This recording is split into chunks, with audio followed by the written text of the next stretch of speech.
Desgracia, de J. M. Coetzee.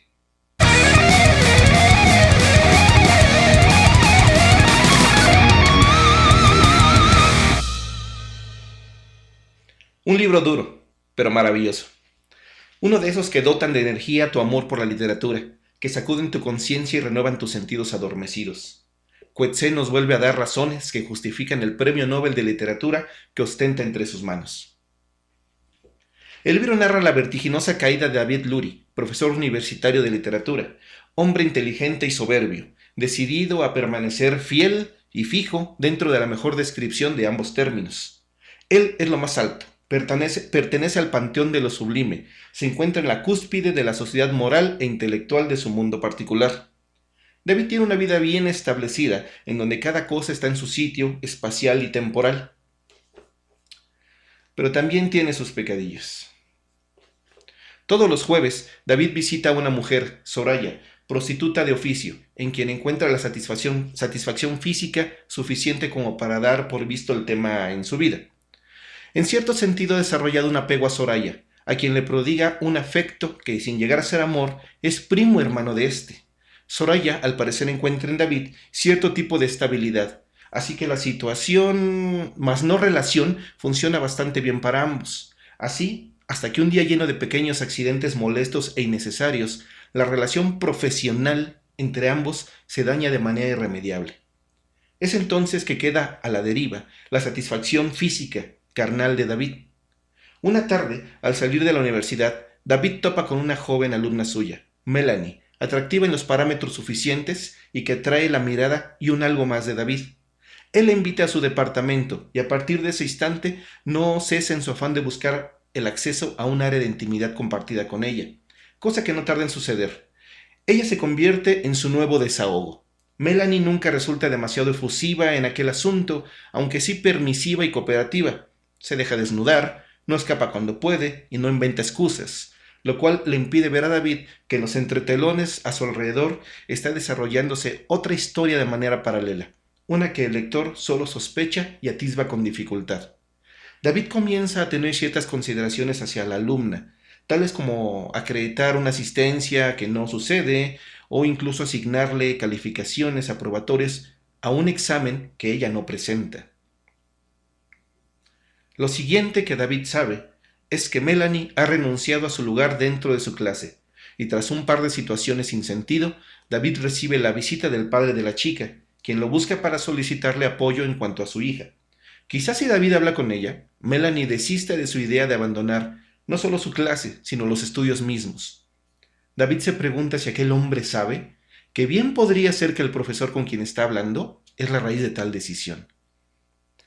Aún David mantiene su aura de superioridad, pero muy pronto los acontecimientos se tornan grises y amargos. Este será el primer peldaño que David va a descender dentro de la trama del libro, el primer escalón que lo hace caer de la gracia.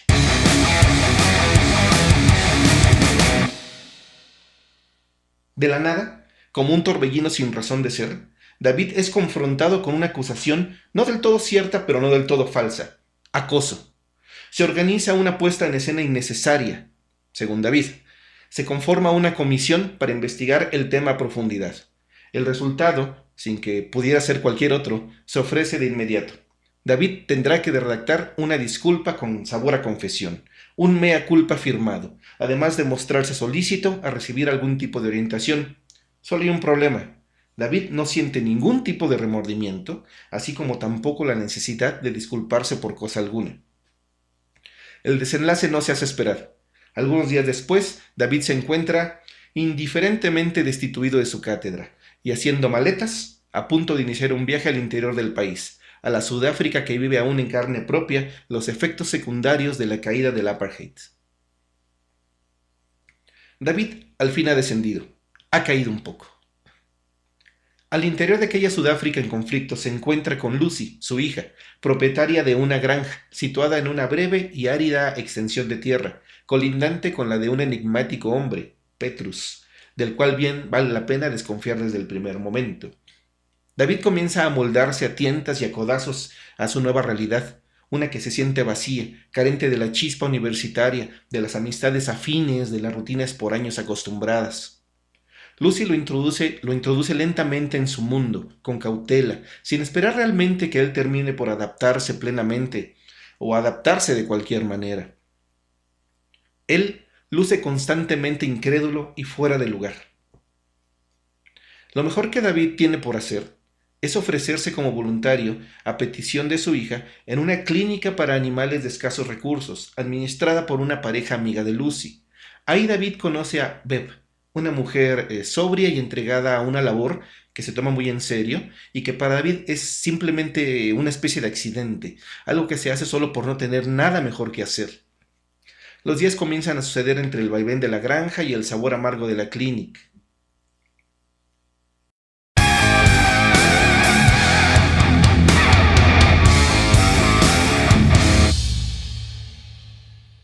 Una tarde, como salía de ninguna parte, la vida de Lucy y la nueva vida de David dan un giro que no podría anticiparse. Atacados por 3 hombres en su propia casa, son sometidos violentamente mientras sufren de robo. David es encerrado en un pequeño cobertizo en donde lo golpean e incluso intentan matarlo, mientras, en un espacio indefinido, Lucy sufre algo peor. Algo que solo se puede intuir con base a suposiciones, algo que se da por descontado, aunque nunca lo llamen por su nombre, cuando 3 hombres, en superioridad de fuerza y malicia, acorralan a una mujer joven y vulnerable en la intimidad de su propia habitación. Un conflicto mayúsculo se sucede entonces. David se convierte en una efigie que busca y declara justicia, redención.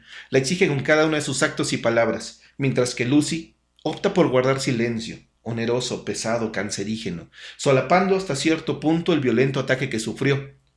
La relación entre ambos se nubla, son aspectos contrarios, visiones distintas de un mismo suceso.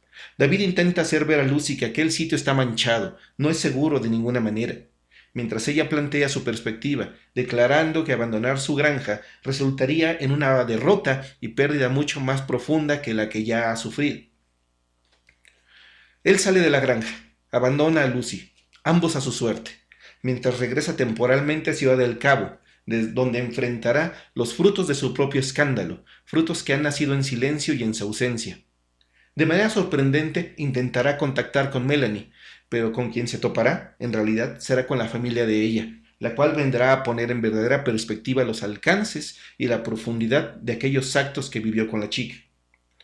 Palabras demoledoras, aunque no recriminatorias y ni siquiera en un tono de juicio, recibe de labios del padre de Melanie. David regresará a la granja con Lucy para descubrir que la vida se ha tornado gris, plomiza, y que él no está en condiciones de huir de nueva cuenta. Incluso el deseo de abandonar aquel páramo ya le falta, al fin, dentro del cuerpo. Poco a poco, Coetzee nos ha estado brindando un texto lleno de contenidos filosóficos, expuestos a través de una trama que parece sencilla. Aquí se habla de las relaciones paterno-filiales, de racismo, de machismo, del sentido de la vida, del orgullo, del sentido de la justicia. En fin, no es poca cosa. Lo que viene a continuación, rondando ya el final del texto, necesariamente tiene que ser la imagen viva de alguien que ha caído en desgracia. David, engañado y con una opinión injustificadamente buena de sí mismo, permanece creyente de su estatus y talento, en sus proyectos apenas realizables. Pero en el fondo, uno como lector sabe que ese pobre hombre ha llegado al punto en que ha renunciado a todo. Lo ha perdido todo. Es incapaz ya de cualquier cosa y lo peor de todo es que no se ha dado cuenta de eso, creyendo que sus fuerzas y capacidades siguen intactas. Desgracia, de J. M. Coetzee. Clásico contemporáneo.